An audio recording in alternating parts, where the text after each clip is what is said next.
যে যেই মেয়েটা তোমার কপালে লেখা নাই, যেই মেয়ের সঙ্গে তোমার কোনোদিন বিয়েই হবে না, যেই মেয়ের প্রতি তোমার এত মায়া, সেই মেয়ে আর একজনের সঙ্গে প্রেম করে, তুমি যেই মেয়ের জন্য এত সময় নষ্ট করো, সে তোমার কপালেই লেখা নাই, তার নিয়ে তোমার এত ভাবনা কেন?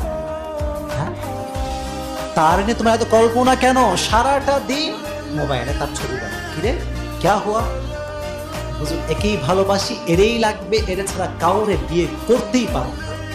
এরকম যুবক আছে না নাই?